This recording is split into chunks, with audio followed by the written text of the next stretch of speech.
sauvé pour sauver.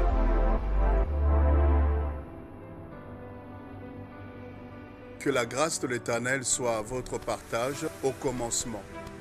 Un temps de parole, d'enseignement, d'éclaircissement sur la parole de l'Éternel.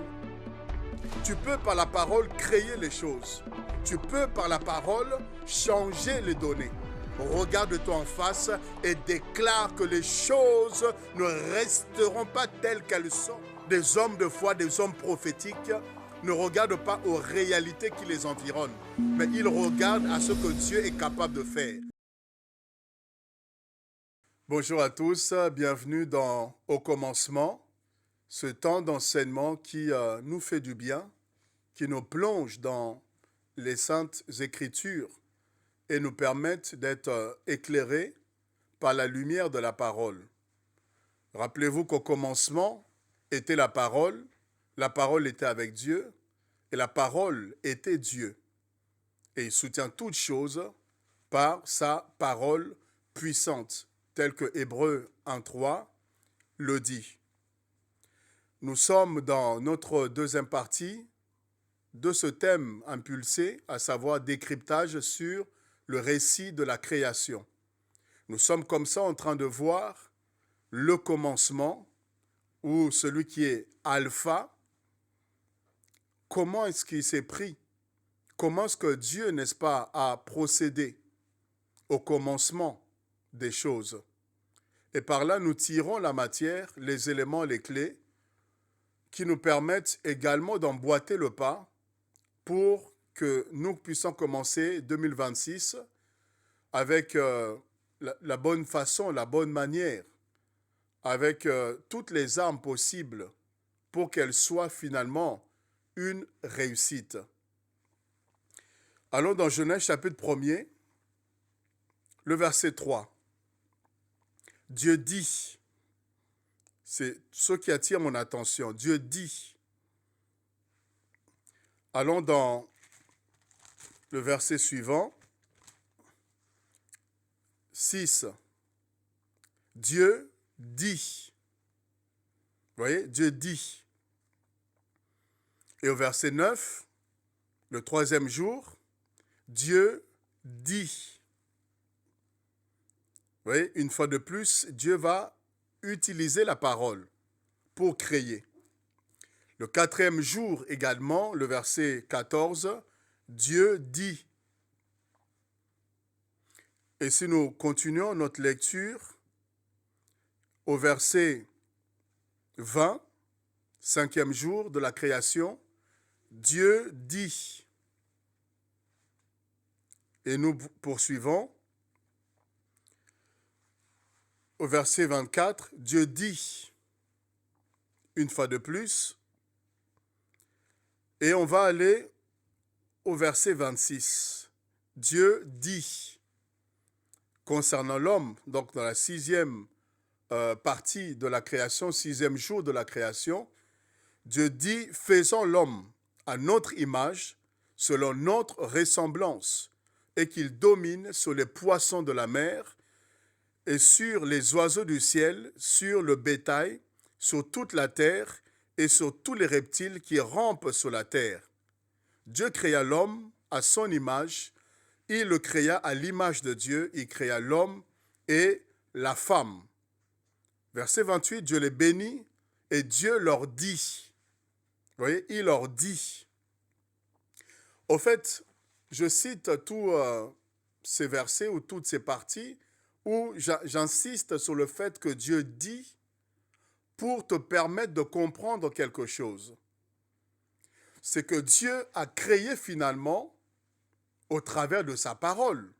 L'outil que Dieu va utiliser pour la création n'est rien d'autre que sa parole créatrice. Donc par là, tu comprends que tu es appelé également à fonctionner, à suivre les traces, les pas de Dieu pour créer les choses en 2026. Et l'outil par excellence, l'instrument par excellence que Dieu t'a donné, c'est ta langue, c'est ta bouche pour créer les choses.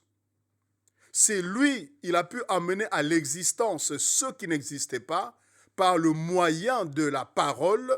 Sache que toi également, rempli du Saint-Esprit, tu peux au travers de la parole amener les choses à prendre place, amener le vide, n'est-ce pas, à quitter et à prendre, n'est-ce pas, une forme, à remplir les réalités de ta vie, à remplir, bien-aimé, le chaos. Tu peux par la parole créer les choses. Tu peux par la parole changer les données. Tu peux par la parole voir des conditions, bien-aimés, qui étaient impossibles, difficiles, incroyables. Tu peux amener la guérison par le pouvoir de la parole. N'est-ce pas qu'il est dit que la vie et la mort sont au pouvoir de la langue, de ta langue. Tu peux créer. Dieu l'a fait. Dieu l'a fait, bien-aimé. Et si tu es à son image, tu es à sa ressemblance, ça veut dire que ce qu'il a fait, tu peux également le faire. La langue que tu as n'est pas pour médire. La langue que tu as n'est pas pour goûter, n'est-ce pas, la nourriture, apprécier, savourer la nourriture. La langue que tu as n'est pas là, bien-aimé, pour parler sur les gens simplement. Mais tu as le pouvoir, tu as la capacité de parler sur ton année, de parler sur tes enfants, de parler sur ta santé, parler sur tes finances, parler dans ton ministère, parler, bien-aimé, dans tous les domaines, tous les aspects qui concernent, n'est-ce pas, ton être. Tu peux parler et voir les choses s'établir. Tu peux parler, voir les réalités prendre, n'est-ce pas, place. Tu en as le pouvoir. Et Dieu a créé. Vous voyez que la lumière soit et la lumière fut. Tu dois avoir foi dans ce que tu déclares. Tu dois avoir foi, bien-aimé, dans ce que tu prononces, dans ce que tu proclames. Crois que ça va arriver. Crois que tu vas réussir. Crois que, n'est-ce pas, la santé que tu proclames va expérimenter la main de Dieu. Crois que cette situation qui était morte peut revivre. Crois, bien-aimé, que ce que tu es en train d'annoncer, que tu dois voir, que tu dois vivre, expérimenter, que c'est ce qui va arriver et pas autre chose. Il te faut donc appliquer la foi dans ce que tu es en train de déclarer. Dieu, n'est-ce pas, croyait en ce projet. Dieu croyait dans son plan. Et quand il annonçait, il ne parlait pas dans le vide. Il parlait avec l'assurance, avec, n'est-ce pas, la foi, avec la certitude que ce qu'il était en train de dire allait prendre naissance. Bien-aimé, tu dois créer des choses en cette nouvelle année. Tu dois créer, n'est-ce pas, ta vie. Tu dois créer les réalités. Tu dois créer les choses qui doivent arriver. Tu dois proclamer. Tu dois prononcer. N'attends pas que janvier arrive. N'attends pas que février se présente et que tu subisses les choses. Tu subisses les événements. Non, tu peux influencer. Tu peux influencer le temps. Tu peux influencer la saison. Tu peux annoncer des choses qui doivent arriver. Comme Jacob, n'est-ce pas, a dit à ses enfants, je vais vous annoncer des choses qui arriveront dans la suite des temps. Tu peux être prophétique. Tu peux être un homme bien-aimé qui déclare janvier, qui proclame janvier, qui proclame mars avant même que ça arrive. Tu annonces les choses qui doivent arriver, tu annonces la victoire qui doit te trouver. Tu peux tracer, bien-aimé, les choses par la déclaration prophétique. C'est à cela que tu as appelé. C'est à ça que tu as appelé. Avant de voir les choses, commence à les déclarer. Qu'est-ce que tu veux vivre? Qu'est-ce que tu veux expérimenter? Qu'est-ce que tu voudrais, n'est-ce pas, palper? Qu'est-ce que tu voudrais avoir comme résultat? Commence à le déclarer. Commence à le proclamer. Commence à annoncer. Commence à dire les choses. Dis des choses. Ne sois pas celui-là qui est toujours en train de dire des choses négatives. Ne sois pas cette personne, lorsqu'elle ouvre la bouche pour parler de sa vie, c'est juste pour se condamner. C'est juste pour se dire qu'il ne peut rien faire. Oh moi là, oh ma vie, oh moi là, comment je vais finir? Ne sois pas ce prophète de malheur. Ne sois pas cette personne qui se condamne elle-même. Mais regarde-toi en face, même si rien ne marche, même si rien ne va, regarde-toi en face et déclare que les choses ne resteront pas telles qu'elles sont. J'ai un Dieu, je sais que mon Rédempteur est vivant et il se lèvera le dernier sur la surface de la terre. Crois que ça va changer. Crée, bien-aimé, la guérison. Toi qui es stérile, qui n'a pas enfanté, crois que Dieu peut te donner d'enfanter. Déclare l'accouchement, déclare la grossesse, déclare qu'en cette année, tu vas être fertile et féconde. Déclare qu'en cette année, tu vas embrasser et porter un enfant que l'Éternel te donnera miraculeusement. Les médecins ont parlé. Ils ont le droit de dire ce qu'eux ont vu. Mais toi, bien-aimé, qu'est-ce que tu vois par la foi? Toi, qu'est-ce que tu vois dans ton esprit? Qu'est-ce que tu vois au travers de la parole? Qu'est-ce que l'Esprit de Dieu te dit? Et déclare, bien-aimé, confesse les choses et tu verras cela arriver. Sans douter, sans te poser 1001 questions, tu verras des réalités, bien-aimé. Oui, te démontrer à suffisance que tu as un Dieu qui répond à la foi, un Dieu que j'appelle le spécialiste des cas impossibles. Rien n'est impossible devant Dieu et rien n'est impossible devant celui qui croit. Tout est possible à celui qui croit. Annonce, proclame. Je te dis annonce, proclame. Ça peut paraître comme de la folie, tu peux paraître comme quelqu'un qui est en train de rêver, mais tu as le droit, bien-aimé, de rêver. Ce n'est pas interdit, tu as le droit de rêver. Et d'ailleurs, des hommes de foi sont pris parfois comme de fous. Des hommes prophétiques sont pris parfois comme des gens insensés. Pourquoi? Parce qu'ils annoncent un futur dans un présent qui est désastreux. Ils annoncent une gloire alors que le chaos est présent. Ils annoncent une grandeur alors qu'ils sont, bien-aimés, dans la petitesse. Ils annoncent la fertilité là où la stérilité est bien établie. Des hommes de foi, des hommes prophétiques ne regardent pas aux réalités qui les environnent, mais ils regardent à ce que Dieu est capable de faire.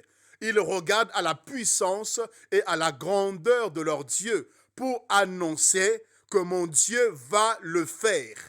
Que la réalité dit ceci, que tout me montre, n'est-ce pas, que je m'en vais vers la mort. Tout me montre que l'échec, n'est-ce pas, est là, que ma défaite est cuisante. Tout me montre que cette situation doit en finir avec moi. Mais moi, j'annonce, moi, je déclare, moi, je confesse, moi, je dis, moi, je proclame que je ne serai pas enterré, que je ne mourrai pas, je vivrai et je raconterai la gloire de Dieu. Bien-aimé, prends le soin de déclarer, prends le soin de proclamer sur toi, sur ta maison, sur ta famille, sur tes enfants. Prends le temps d'annoncer sur ton ministère, sur ton église, dans tes finances, dans tous les domaines, tous les aspects de ta vie. Prends le soin d'annoncer et tu verras, bien-aimé, les choses se produire. Il est dit au commencement était la parole. Ce n'est pas l'argent, ce n'est pas l'or, ce n'est pas les richesses, ce ne sont pas les relations. Au commencement était la parole. J'aimerais, bien-aimé, que tu commences avec la parole. Commence avec la parole. Sois allié de la parole. Il est dit que si tu médites cette parole, nuit et jour, tu t'attaches à la parole, c'est elle qui garantira ton succès. La méditation, l'attachement à la parole garantit la réussite, permet à une personne de pouvoir prospérer. Tu dois t'attacher à la parole, commencer avec la parole, commencer tes journées avec la parole. Ne te lève pas, n'est-ce pas, et puis tu brosses les dents et tu te plonges, n'est-ce pas, dans les réseaux sociaux ou tu te lèves et puis tu vas au travail comme ça. Non, j'aimerais te dire, commence avec la parole. La parole écrite, tu la médites, ok? et la parole déclarée, tu prends ce qui est écrit, tu confesses et tu déclares. Tu prends ce qui est dans ton cœur, tu confesses et tu déclares sur base des écrits et des promesses que le Seigneur t'a faites.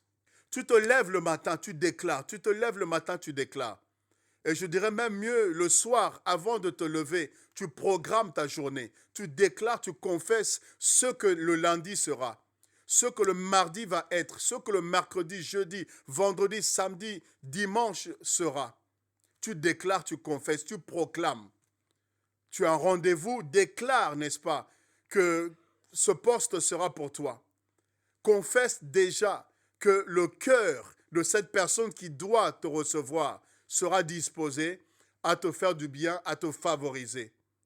Déclare que cet entretien que tu dois passer, oui, cette place, ce poste est pour toi. N'attends pas d'arriver et d'être surpris, non. Sois prophétique, anticipe les choses, déclare, programme les choses par la prière, par la déclaration, par la parole prophétique. N'aie pas peur d'annoncer, n'aie pas peur de parler, n'aie pas peur d'ouvrir la voie. Au fait, j'aimerais qu'en cette année, j'aimerais que tu comprennes que l'outil que tu dois utiliser, c'est ta parole, c'est la langue, c'est la parole. Utilise ta bouche pour des bonnes choses. Ne sois pas là à te poser et puis à parler sur des futilités.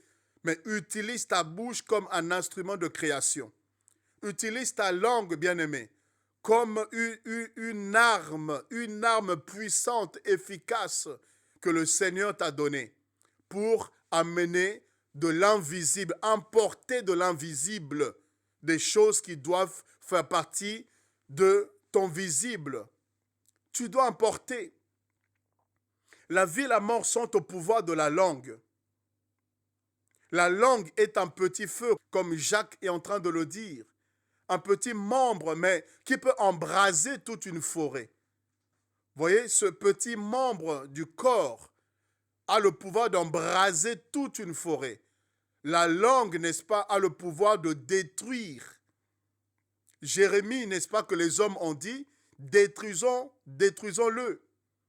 Non pas avec des armes, non pas avec des kalachnikovs, non pas avec des pierres, non pas avec des bâtons, non pas avec, je ne sais pas, des couteaux, mais les gens ont dit, détruisons Jérémie par la langue. Vous voyez, par la langue, par la langue. La langue a la capacité de détruire. Si quelqu'un que vous appréciez vous dit une mauvaise parole, bien aimé, ça peut vous déstabiliser. Ça peut vous décourager. Ça peut vous refroidir. Ça peut changer votre humeur. Changer, n'est-ce pas, votre joie en tristesse à cause d'une parole. Mais laissez-moi vous dire, de la même façon que la parole peut détruire, elle peut également construire. Elle peut également bâtir. Elle peut, n'est-ce pas, mettre sur pied. Elle peut créer de nouvelles choses qui n'existaient pas. La parole a un pouvoir. Et j'aimerais que tu réalises, que tu comprennes et que tu crées des choses dans ta vie. Oui, tu regardes cette situation et tu crées des choses. Tu regardes ces enfants, tu crées des choses dans la vie de tes enfants. Prends tes enfants, déclare, proclame, annonce ce qui doivent arriver, parle sur leur futur. Tu es prophétique. Regarde janvier, parle sur janvier. Regarde février, annonce les choses qui doivent arriver. Dans Hébreux 1.3, la Bible dit que Dieu soutient toutes choses par sa parole puissante. Le monde est soutenu par la parole. Vous voyez, le monde est soutenu par la parole. Et tu dois être un homme de parole, une femme de parole, qui aime la parole, qui médite la parole, qui se nourrit de la parole. Et quand elle est en toi, bien-aimé, tu vas la proclamer. Quand cette parole est en toi, tu vas l'annoncer, tu vas la confesser, tu vas, n'est-ce pas, l'extérioriser pour permettre à ceux qui étaient dans l'invisible, ce qui est dans ton esprit, de prendre forme. Comme il est dit, la parole a été faite chair. Il y a des choses qui doivent se faire chair dans ta vie. Il y a des choses qui doivent, n'est-ce pas, prendre forme. mais il te faut parler comme ton Dieu, comme ton Créateur a utilisé la parole pour créer, tu dois également faire de même.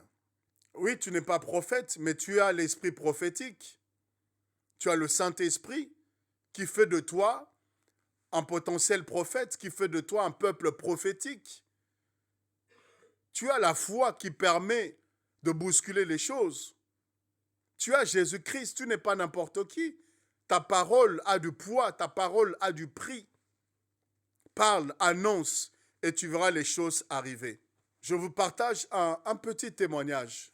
Je me rappelle lorsque nous sommes entrés dans la nouvelle année, où la Covid, n'est-ce pas, est arrivée. Bizarrement, Dieu nous avait conduits à prier pour l'année, pour chaque jour de l'année. Prier pour chaque seconde de l'année, pour chaque minute de l'année. Et nous l'avons fait. Je sentais dans mon esprit qu'il y a quelque chose qui se préparait. Il y avait un événement qui allait bousculer le monde. Il y avait quelque chose de très grave que le monde n'avait jamais vécu, qui se préparait. Et il fallait absolument prier. Il fallait anticiper les choses. Il fallait briser, détruire. Il fallait se préserver, consacrer sa vie à Dieu. Et je me rappelle, nous avons fait cette prière quasiment tout au long de l'année. On a prié, on a consacré l'année, chaque jour, chaque minute, chaque seconde. Et on a déclaré des paroles, on a prophétisé sur les mois, on a prophétisé sur les semaines qui allaient arriver.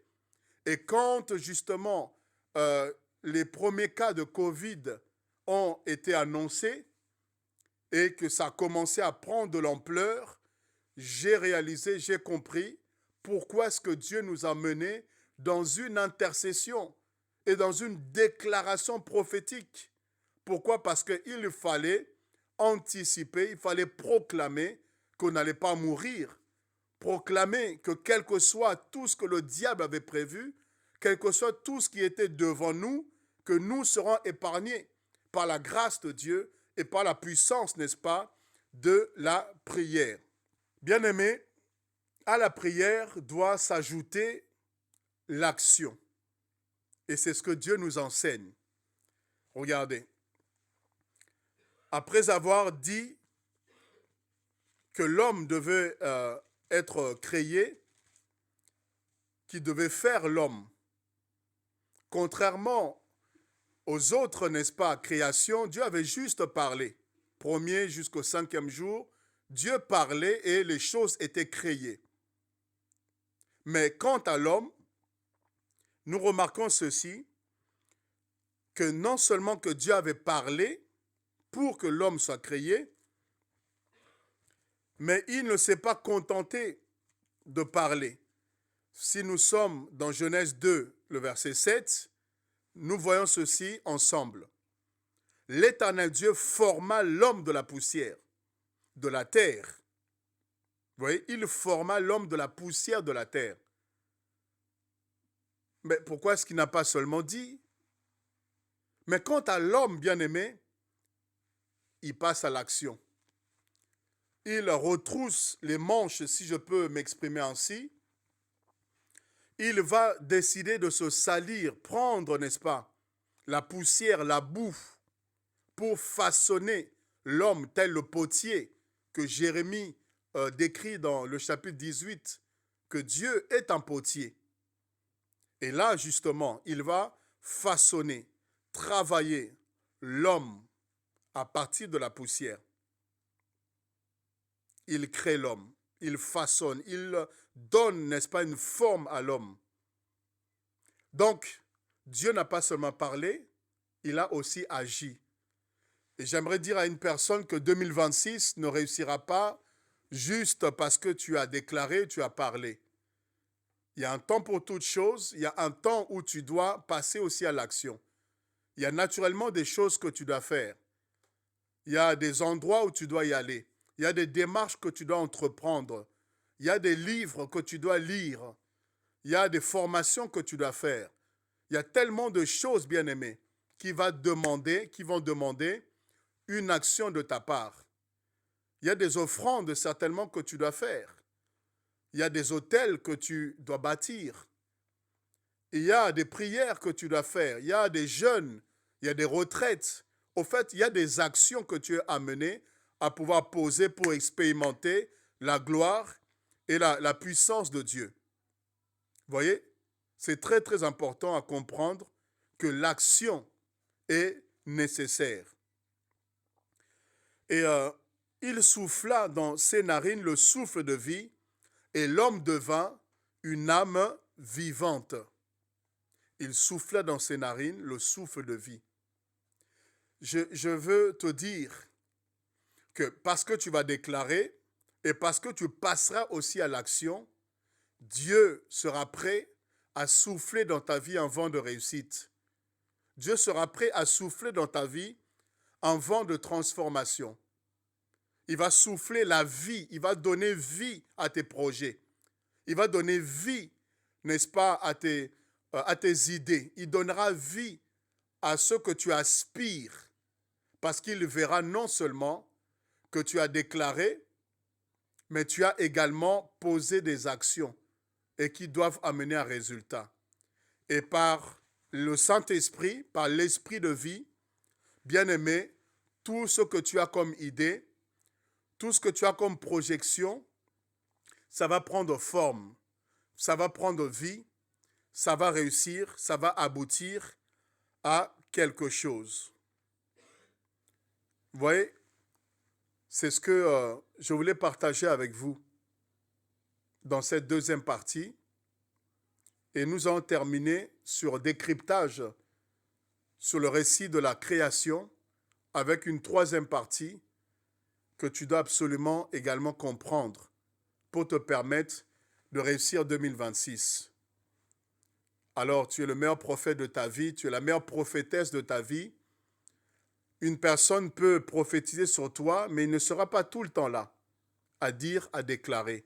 Mais toi, tu as la capacité de le faire matin, midi et soir. À tout moment, tu peux prophétiser autant de fois que tu veux. Alors, commence à créer des choses, des réalités nouvelles pour 2026 au travers de la bouche que Dieu t'a donnée.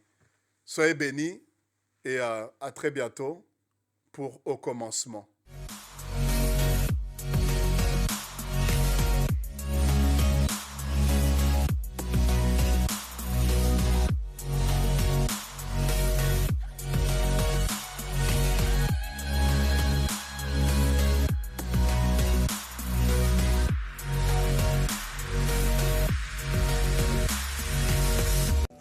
Pour ne rien manquer de nos prochaines vidéos, abonnez-vous, activez la cloche et partagez.